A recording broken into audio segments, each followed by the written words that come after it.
Welcome to episode 2 of Design in a Pandemic. We have our amazing panelists who this time are on the side of the operators of the cruise ship companies. And we also have Lars Kruse, who is from the WERFT shipyard. He is the head of the design group. We have Barbara Muckermann, who is the chief marketing officer of Silversea. We have Dee Cooper, who is the Senior Vice President of Design and Customer Experience at Virgin Voyages. And we have Swann, Associate Vice President, Architecture and Design for Celebrity, Royal Caribbean, and TUI Cruises. Welcome, everyone. Thank you, thank you. Thank you for having us. Yeah, we're so excited to have you. So on episode 1, just wanted to do a little recap. So a lot of things that came up were vertical circulation, right? We have pinch points of vertical circulation when everybody's embarking, disembarking on the same day. How will we mitigate that? And then another interesting result of that conversation was perhaps there's a way to repurpose spaces that are only for a certain time of the day. For example, the theater is only really used in the evening. Perhaps there are some spaces like bars and things like that that can have some programming so that there is not such a concentration or congestion on certain parts of the ship, therefore allowing for a little bit of social distancing. So having said that, what I would like to do is start by everyone telling their very interesting stories, because I know a lot of you took delivery of ships during the pandemic. I know Barbara Muckermann has a really cool story for that. And then, of course, we're going to hear from Lars, who's on the other side of that, to see exactly what WERFT had to do when their production line came to a bit of a halt because of lockdown and certain safety measures. So let's start with Barbara. Okay, thank you, Ayesha. So for us, it was really, I would say, unexpected because the Silver Origin was supposed to be delivered in full lockdown. And of course, nobody was too concentrated about it because we gave it for granted that the work would have been slowed. Even if in Holland, at the Dutch yard, at the Hoop, they never really closed. There were so many restrictions. All of the suppliers had to leave the yard that we thought, okay, at some point they're going to call us and tell us how much is delayed. And actually that call arrived much earlier. So in May, we got a call, and we were still in lockdown here in France. We got a call from God. She says, okay, she's ready. I mean, what do you mean she's ready? We are not ready. So that's when we got into panic mode and needed to find the crew, because flying, remember, in May, flying in Europe was still very difficult. And I have to say our crewing office has done an amazing job. So we managed to man the ship. We flew to the vessel, and we actually managed to do a physical delivery in the midst of the pandemic, which was very different. I mean, we had to reinvent the way we were communicating it. We did product videos instead of having events with our travel partners, and we also did our first product press conference, completely virtual. So the company, I think, adapted pretty well in doing it, and it's great. The good news is that she was a baby ship, because we could never have pulled it off for a bigger ship. She's really, really small, just for 100 guests, and so that's why everything was easy to do. But it was an incredible success story how this small yard really overcame all of the issues and managed to complete the ship with full social distancing in place on the ship itself. Mm-hmm. And then what about your other ships? Did they come out of service, and what were the things that were the measures that were taken for the existing fleet? We have, of course, Silversea is offering more destinations than anybody else, so we cover more than 1,000 destinations. The disadvantage of that is that our ships were in really weird places when the pandemic hit. So we ended up chartering 24 private planes to get the passengers back into their respective homes. I think the most expensive transfer was a Recife to Sydney 747 for just 14 Australian passengers. There was no way of getting them from South America to Sydney. We were very lucky because by March 22nd, all of our passengers were disembarked. And from there, the ship started their journey. We have decided to lay them off in Toulon and Marseille. Most of our ships are there at the moment. We have one ship, the Silver Muse, that was sent back to Manila because, as the fellow owners on the call would know, repatriating Filipino crew has been a huge ordeal because there were just no flights, and the Philippines had reduced to 400 as the maximum amount of immigrants they would take per day. So the only chance we had was to basically put the crew on the ship and have the ship getting to Manila, staying in Manila Bay for as long as needed to get the whole crew off. And that's also repatriation that we managed to complete. We still have a couple of crew members that are not supposed to be on board that are on board, but this is for some specific countries which have never opened back to their citizens. So there are still about 30 countries in the world that won't accept their own citizens. And so unfortunately, these crew members are on board of the ship because we cannot send them back home. But otherwise, overall, I think that we were pretty lucky under the circumstances to be able to repatriate the high majority of the crew as well as all of the guests. Okay. Paris. Yes, absolutely. Unfortunately, the challenges that Barbara described are incredibly familiar. We experienced them across the Celebrity, Royal Caribbean, and TUI brands as well. Repatriating not just our guests, but also our crew has been an ongoing struggle. Unfortunately, I think Celebrity, there were some guests still on board all the way through the end of April, but we did our absolute best, and they were wonderfully gracious in appreciating the hospitality and the care that the crew was able to give. And repatriating our crew has been a months-long process. We have quite a bit larger vessels, so we have quite a bit more crew to repatriate. We had the same challenges with Manila as well, chartering dozens of flights to get people all across the world back home. But we're very proud that we were able to do that and everybody back where they need to be. We also, Celebrity Cruises, accepted delivery of the second ship in the Edge class, Celebrity Apex, back in March, very early on in the pandemic.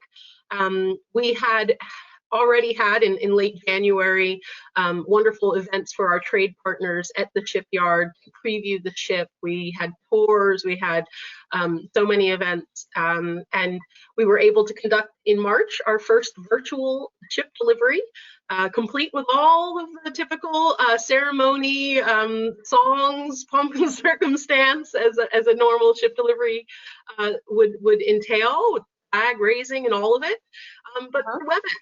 And I think my favorite part must have been when our chairman, Richard Fain, stood up in his camera view to salute the flag during the national anthem, and he was wearing shorts with his business suit, and he was happy to show that off as a part of our virtual delivery. I was sure to screenshot that and share. But it was really fun, and I think we tried to embrace as much as we could challenging circumstances. We've since been able to conduct inspections on board for projects through video and photo. We are conducting our normal collaboration, our workshops, our charrettes, that we're so famous for here at Royal, through our WebEx platforms. So I think we've all been a little shocked and surprised at how much we've been able to achieve in this challenging circumstance. But we keep striving and pushing forward. So. Okay, and then Dee Cooper. I know that I, for one, was supposed to go on the Scarlet Lady for the preview. It was a beautiful event that they had in New York, and then she did come to New York, right?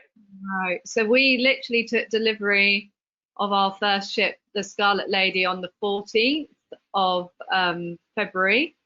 So just sort of almost just before the pandemic. And so we managed to have some PR and trade events. So we had the ceremony around the sort of handover from Fincantieri. We had the event in Dover and an event in Liverpool.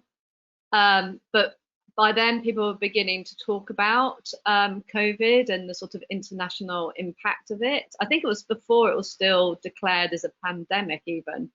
And then literally, as the poor Scarlet Lady was coming across the Atlantic in her sort of shakedown cruise, we decided to not take her to New York because of the seriousness of COVID and just what it was and how it was horribly impacting, as we know, all of us and the whole world. And we decided to take her home to Miami and sort of disembarked the sort of shakedown sailors we had on board and the crew we had on board there. And then similar challenges that we had to get our crew home, where I think we shared some flights with you guys and got our crew home as quickly as possible. We were lucky that in some ways we haven't properly launched the brand and Scarlet Lady into the American market. So we're still sort of waiting to do that and looking forward to doing that and sort of showing her to you all. But just, you know, it's been a very tough time for everyone in the industry with projects put on hold and, you know, jobs and roles impacted. So I think we've all learned how to work effectively from home, and there's been some upsides in that from a personal point of view. We're not all commuting on the famous I-95 in Miami, but we're but on the downturn, some people have had lost their job or been furloughed or anything.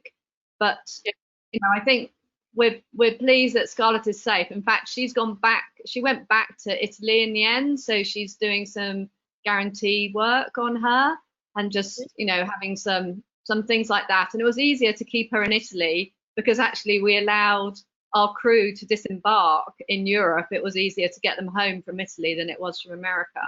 So she's sitting there. Then we have the second ship, her sister ship, Valiant, who we did a virtual ceremony of the float out. So she's now in the outfitting dock. So we're doing, like you guys, video conferencing to check that she's been built as we expected. But I think I, for one, can't wait to get back with my British accent. I want to go back to Europe and see how Valiant Lady is doing and see how Europe is doing, really. But it's working, but we want to launch. Yeah, absolutely. I mean, I've been waiting for her, I feel like, for years now.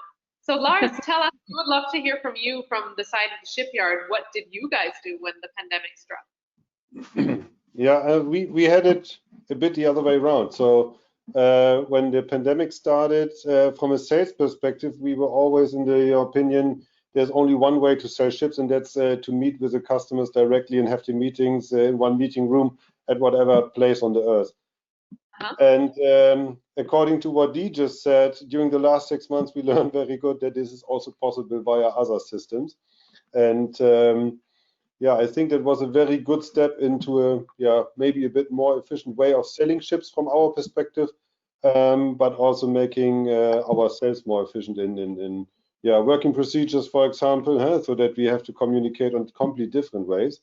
For us, a very big challenge was when the pandemic starts, in the first step, to align with our customers properly, so how to handle this. So from one day to the other, there were other main topics on the table than how to make the next public concept for a vessel, for example. The main topics converted into how to solve this pandemic impact on the cruise industry.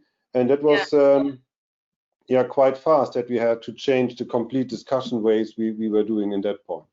And so during the last 6 months, we felt that, or we recognized that a lot of discussions as well for the sales part of a yard went into, so how to make it suitable for all parties on the table so that we can deliver the ships at a certain point making it feasible for everyone in terms of delivery dates, and what do we have to adjust on the vessels so that they are future-proof and so on and so forth. So, but there we can see nowadays as well that the relationship to the customers between builders, ship, cruise companies, and so on. So this is something where we can really say, okay, this is working together on that part, and really interesting to see that all these discussions were taking place via any digital elements and not meeting, not flying at all. So my last business trip, and the funny thing, I was on a business trip when the first information came in. So traveling will be restricted, meetings will be restricted, so you are not able to travel to the US or to Asia anymore, and or coming back to Germany at least. But from that point, it was quite interesting to see that it's possible the other way around. Yeah, exactly. That's interesting. How were you able to, were you able to maintain your schedules, or did you have a few delays? And then I know everything is so, you know, there's always one ship after the other, you know, there's never any gap. So was there a sort of a domino effect with all the ships getting delayed, and how far out did they get delayed?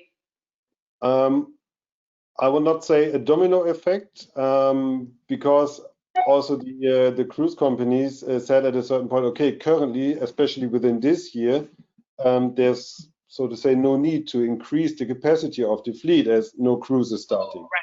And therefore, we directly went to the tables with all of our customers and had very good and efficient discussions on that, and so with all parties, mutual agreements to how to reschedule, and not to saying delay, but reschedule the delivery of the vessels. So, and there we currently have a quite good understanding on all sides.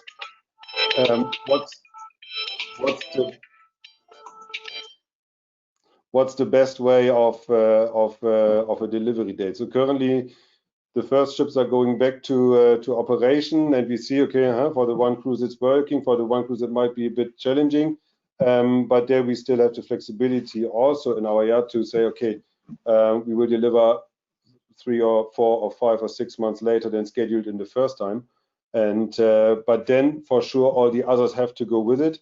But currently we see that this is on all customer sides the same understanding. Nobody needs the ships now in operation, and we have the flexibility to play with that. So there we found very good ways to move the orders slightly to make that happen. I would love to now move to the second question, which comes directly off of what we had in our first discussion, which was the thing, the elements of vertical circulation and potential opportunities for congestion or lack of social distancing on the ships. And we'd love to talk to each of you. I know that Royal Caribbean and Norwegian joined forces to have the health sail panel and various things in which design-related things and ways in which you are ensuring social distancing and really ways of working around this new normal that we have with the pandemic. So since Paris, you're from Royal Caribbean, one half of the health sail panel. I would love to hear from you first. Absolutely. Yeah, I think there's lots of different ways that design can help improve the experience for the guest, especially in this sort of post-COVID world. We're looking at everything and anything, really. I think the opportunity for design to have a positive impact on operational and experience-based issues is really immense. So we, as you know, we have our digital mustering, our e-mustering that we've released. And as we all know, mustering is one of those sort of necessary procedures, the safety being critical and foundational to the experience. And we've found a way and gotten approved a way to have that experience and that safety training without gathering a large group in small spaces. I think that's one of our foundational goals, and we had been working on developing that quite long before COVID. So just as a advancement in the industry, so it turned out to be quite helpful. and timely. But we are looking at everything, as you mentioned, vertical circulation, staggering using timed seatings, for instance, at different dining spaces. The TUI Cruises brand has been actually back in operation for over a month now in Germany, and operating at reduced capacity, about 60%.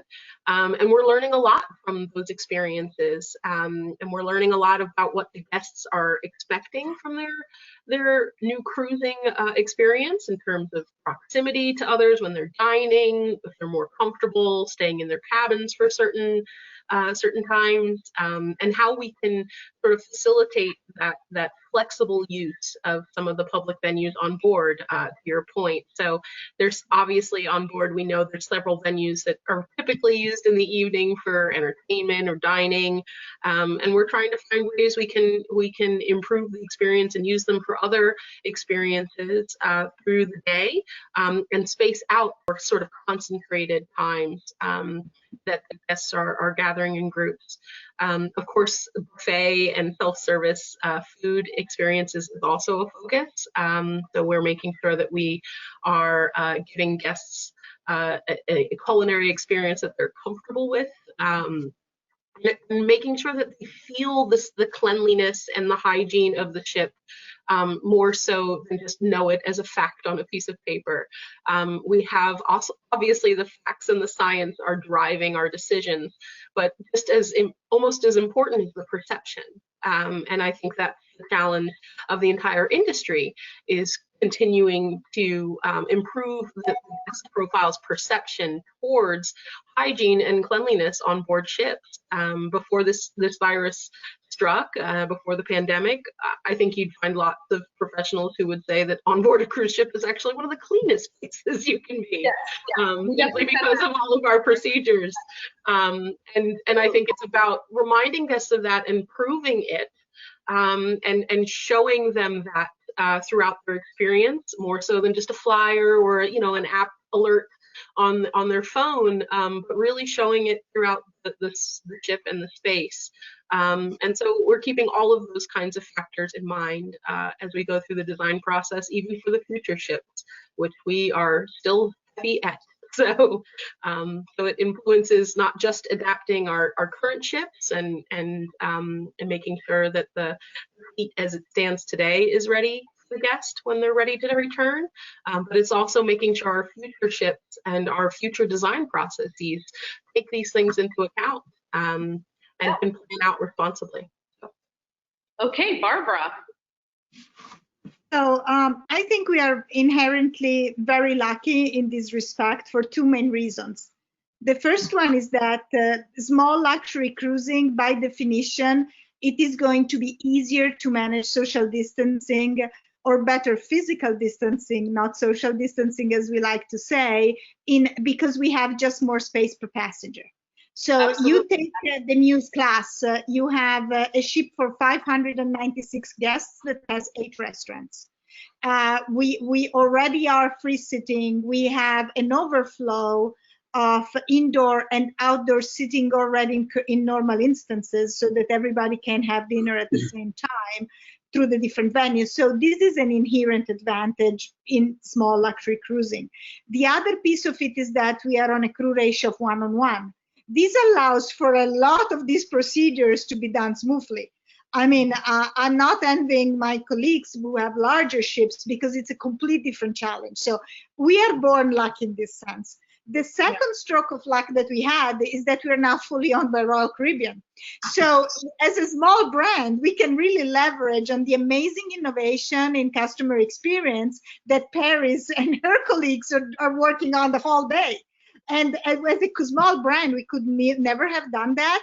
But things like e-mastering and already the digital check-in, for Silversea, these things are all novelty. And the moment when we integrate the systems, we will just get automatically. So I really feel that I'm the privileged one in the group, and I should just thank for the acquisition and thank God that we're part of this group, because it's just, we're just in a much easier position naturally. Yeah. But are you taking any measures like on board your ships in buffet buffet type of areas, or areas where you do feel there might be certain opportunities for congestion? We are, of course, working with the Healthy Sail panel, and as Paris was saying, we're all waiting for their recommendations.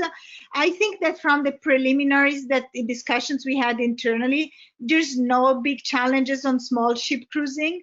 There might be some opportunities, but we don't see this as huge changes to the current design, because again, we have up to 4 times the space per passenger of the real crowded mass market ships. So everything is just easier to implement on a small ship. Exactly. Dee, I'd love to hear from you on the Virgin ships.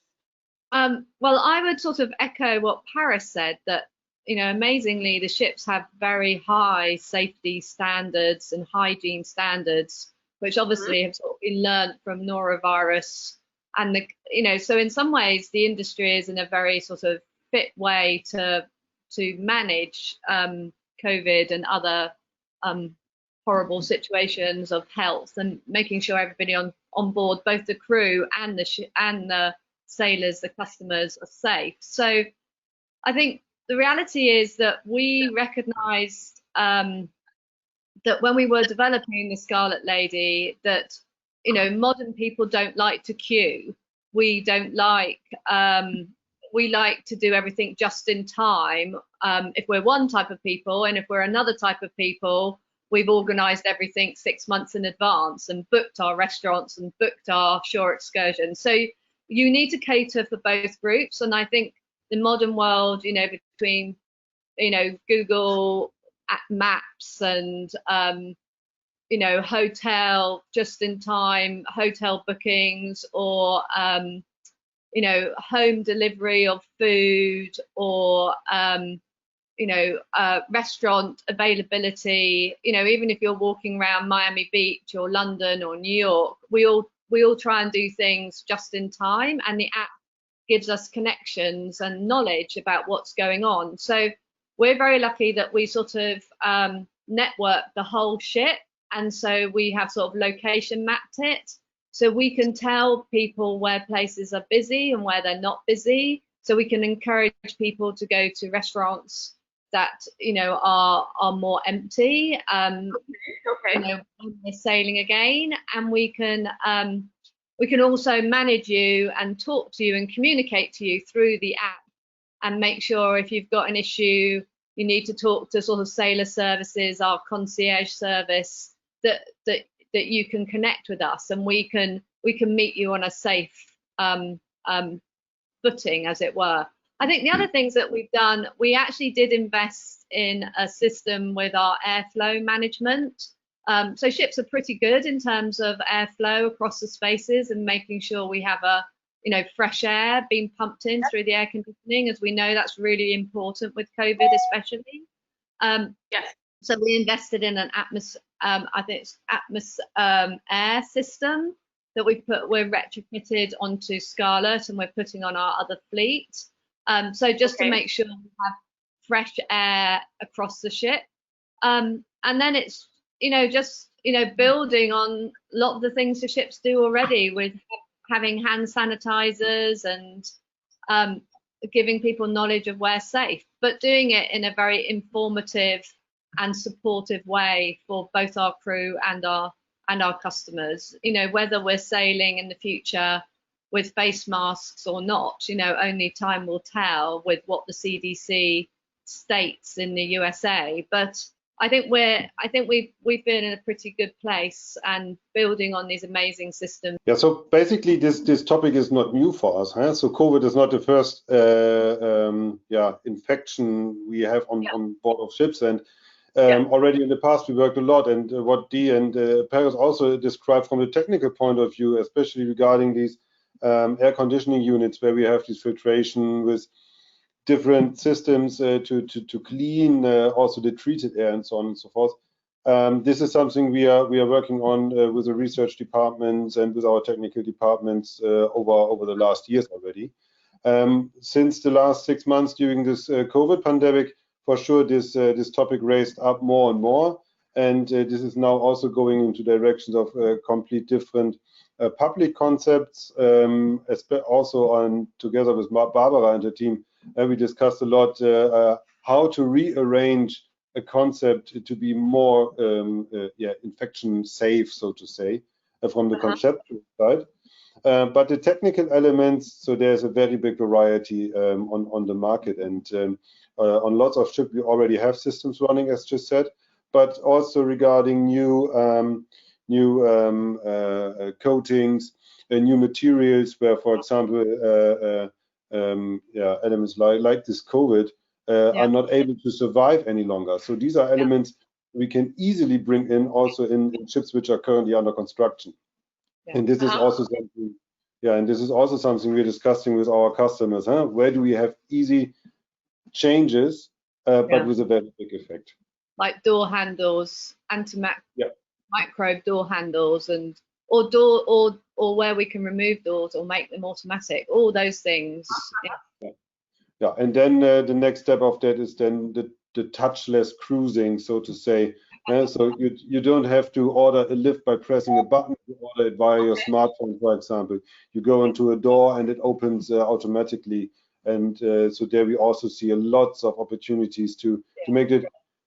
So the what we see in the development of ships is that, for example, these light points on board of ships are decreasing tremendously with the new systems, but the automation points are increasing.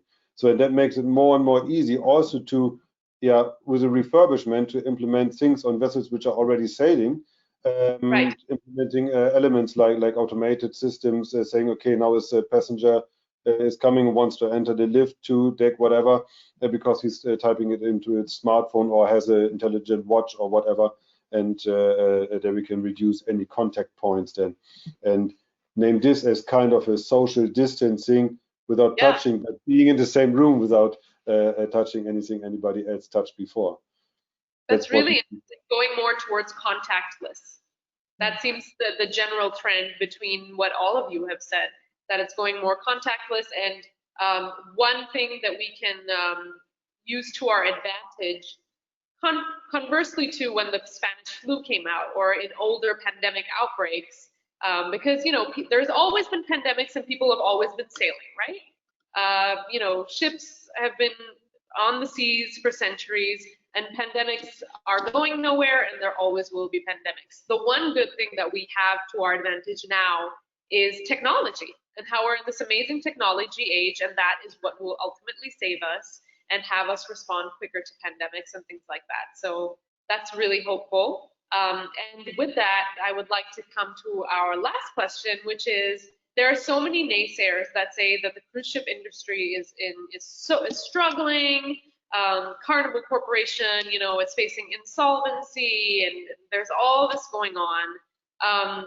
Why do each of you think that the cruise ship industry will always survive, and why will we be okay? And I will start with Paris, because we haven't heard from you for a while, Paris. Certainly, no pressure. I would say, I think it's the human proclivity for curiosity. We are creatures that forever will want to explore our world and others. And I think that cruising allows people to do that in a way that a more traditional vacation doesn't typically. I think that's why it gained popularity many years ago, and I think it'll continue to be a successful travel industry, because it allows access to parts of the world people have never in any other way been able to link together in a week. And so I think the access that cruising gives to our guests, to our ports of call, and I understand that it's currently a challenge in our COVID world, but it will one day, as you said, pandemics come and go, human curiosity persists. And I think because we appeal to that core foundational urge in all of us to see more and experience more, I think that kind of guarantees that the the notion of sailing and the notion of cruising will continue. And we see the demand in our guests. I don't know about you, but I've been stuck for a little while. I think we're all sort of rabid for a vacation. As Dee mentioned, I feel like, I'm like, wow, is this what people with addictions feel like when they can't? I want to go to Europe so bad I can't even express it in words. I don't know how to say it to you in English. It's down in the marrow of my bone. Do I miss Europe? Like, I'm not quite sure how else to explain it. And I'm sure that our guests have that same sort of just like fiery hunger. It's what we appeal to in the hospitality and travel industry. And I don't think there's anything, pandemic or otherwise, that will ever quench that hunger except exploration. And that's what we provide. So I'm pretty confident, so long as I'm this rabid to just get back to Europe, like all I want, I don't even have to participate, but if I could see an apéro hour, it would make my day. I'm living vicariously through WhatsApp videos from friends in Europe, and I think that as long as people still have that desire to travel and explore and meet new people and experience new things, that our industry is destined to survive. So I hope that's good. Absolutely. Okay, so since Paris is so just yearning to go back to Europe, let's have our resident European, Barbara Muckermann, take it next. Thank you. Actually, I mean, what Paris is saying is absolutely true. And the great thing is that we actually see it in bookings. I mean, we were blown away by the solidity of the 2021 and 2022 bookings. So whilst everything that they're not doing now, they want to do after. So, and this is hard facts, so it's not opinions. I don't know the analysts that are saying that we will go bankrupt, because until you have forward bookings, actually this shows, and it's a testament to the health of our bases. Even more so because one thing that cruising has uniquely compared to other areas of travel is actually the loyalty factor. So most brands, they have more than 50% of repeaters. These are really the first guys that will come back on board. I get at least 10 emails a day from repeaters asking, when are we going to start cruising again? And the third reason for which I am very relaxed of being in this industry is actually that the ship was always seen as a protective hull. Historically, the ship has always been that mother hull that was bringing you around. I mean, if you think about when cruises started booming, we were looking at the silent generation who had done the war. They were still a little, scared. We were still in the Cold War, not too much adventures, but still, through the ship, they were really feeling comfortable of going and visiting faraway lands because they could still have their American beef on board. They could still have their own horrible American coffee. I apologize for my American friends, but the European coffee is much better. And those were their comfort factors.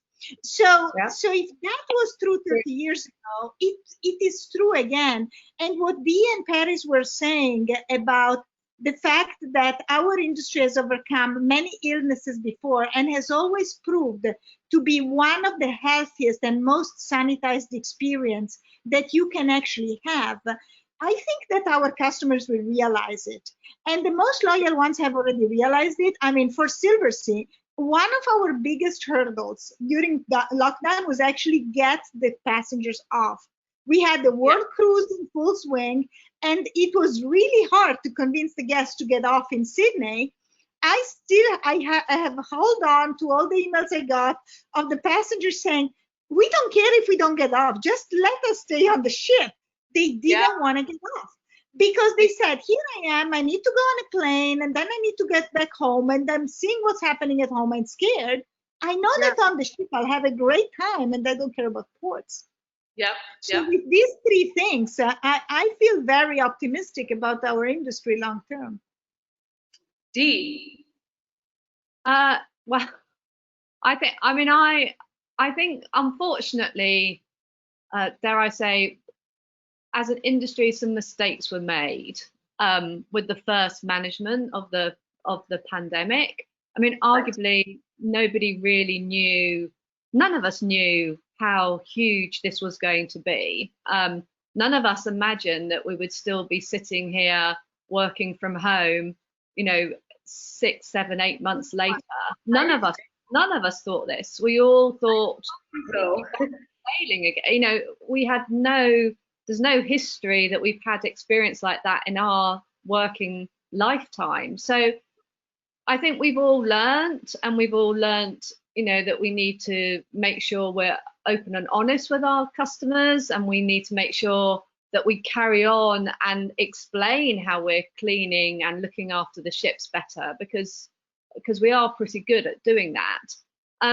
I think, you know, the reality is, and obviously my background is airline. I was Virgin Atlantic for sort of 16 years. I worked for them, and obviously airlines go through these horrible things as well. You know, September the 11th and SARS had huge impact on the airline industry. And in reality, you see the world, you know, shut down for you know, 6 months, 18 months, 2 years, and then, as Paris so eloquently said, people get frustrated, people get bored, people want to go out and do stuff again.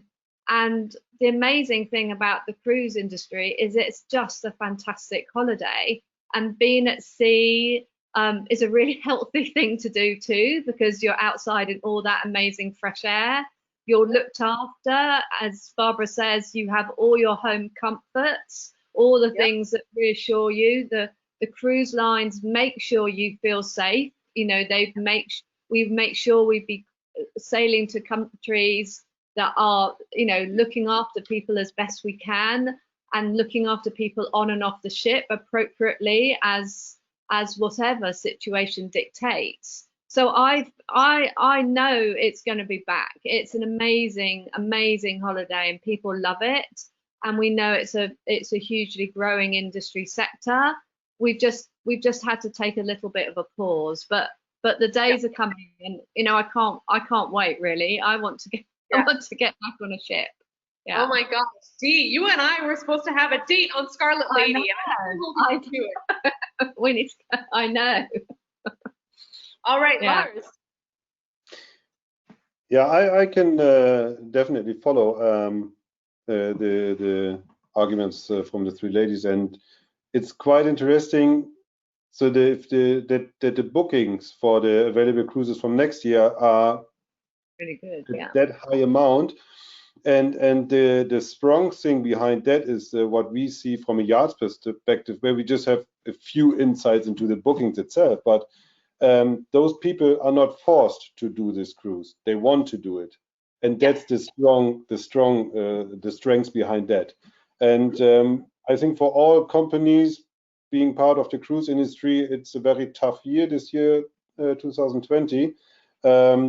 But after that, when it comes back, I think we can go out much stronger, because we learned a lot from technology, from operation, from efficiencies, how to handle things, and I'm pretty sure that as one industry together we can solve that. And what we have seen in the discussions with all our customers is getting on the table and finding ways to solve such impacts to industries that works. And yeah, absolutely. So you guys, we have some questions. We did have questions that we've already answered that were that good in our panel. We already answered. So several of the questions, whoever had posed them, will see that we actually answered them. A lot of them were about technology. One of them that was very interesting was, do we see, because of the desire for social distancing, and I think this is something that whoever posed this question is seeing directly from cities, from urban situations where there is outdoor dining or even indoor dining, and there is 6 feet apart social distancing. They were wondering if biophilia will make a big, with lots of plants and things, will they come onto the ships because, of course, their ability to purify the air, and also just the fact that it's like a thing that you can put between two tables when you want to social distance them.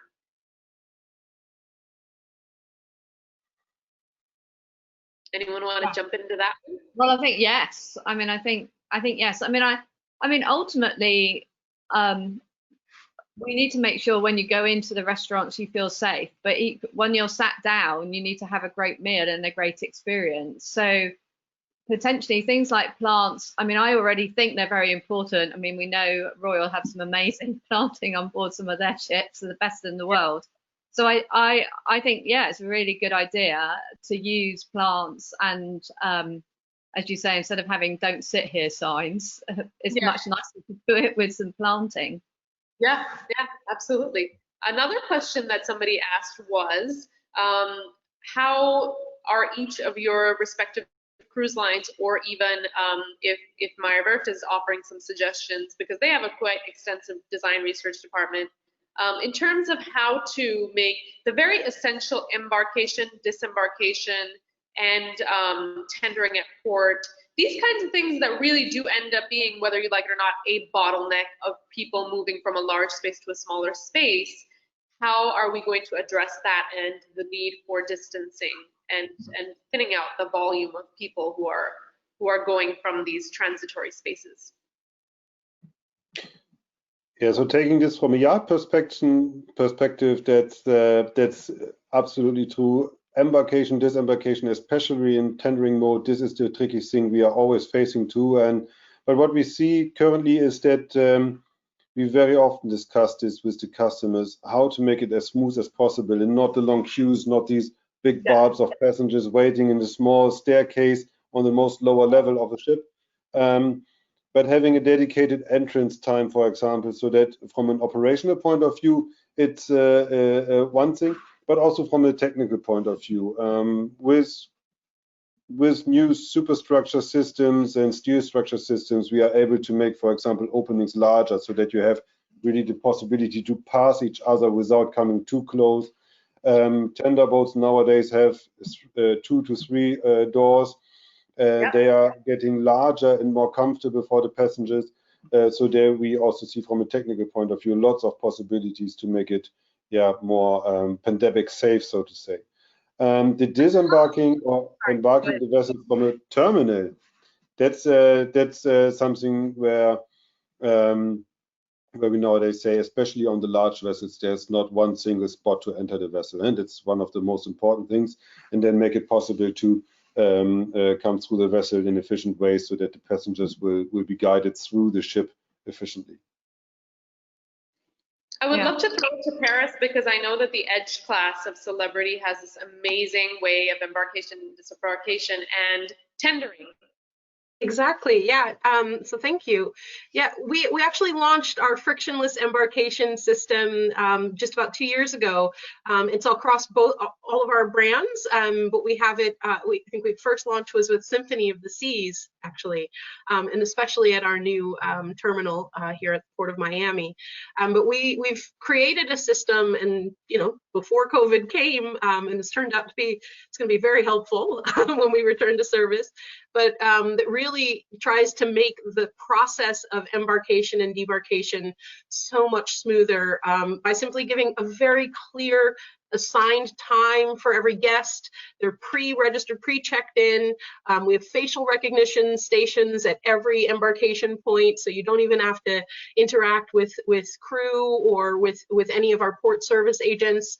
You go up to the little stand, it reads your face, you confirm the details, you keep moving. And I think that system that we worked so hard to innovate and implement across our fleet is going to be critical to our return to service. I think it's a matter of spacing out our appointments more.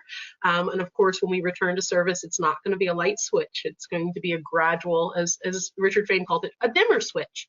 So a sort of gradual process. But I think that the tools that we've been able to develop over the past several years will certainly help us in that. And of course, on Celebrity, our tenders on the Edge class are pretty innovative as as well. They are some of the largest and most spacious, comfortable tenders we have in the fleet, and we will actively probably do physical distancing in that experience as well. And we've also redefined essentially the tendering embarkation experience through our destination gateway venue on board Celebrity Edge and Apex. So we're excited that we have those venues and that space in that available area to be able to plan more responsibly for those embarkation experiences for the guest. So we're like, whew, it was really good. We did that in this moment. So those moves of a couple of years ago, and that took so many years in development with our digital teams, are really proving even more value now, and we'll continue to adapt and leverage them as we return to service. So great. All right, everyone. Any last thoughts, anyone? I would like to congratulate Dee on Scarlet Lady, because I actually went by Geneva yesterday and she looks great in the port. So, I mean, you can really see, and so congratulations on your first ship. Yes, it's very exciting. We're so excited. And Barbara? We can't wait till you can show it off to all of us. I know. Barbara, I'm so excited. Can't wait to experience salt. Yes. Such a big foodie, so I'm really looking forward to all of you. Lars, I'm looking forward to staying at Alta WERFT in Papenburg again. And so great for all of you to come together. Thank you so much. This was an awesome discussion. Sea Trade Cruise Virtual. We're going to do a virtual trade show and conference coming in the beginning of October, and we can't wait to see everyone back for that. Thank you for having us, Ayesha. Thank you so much. Thank you very much.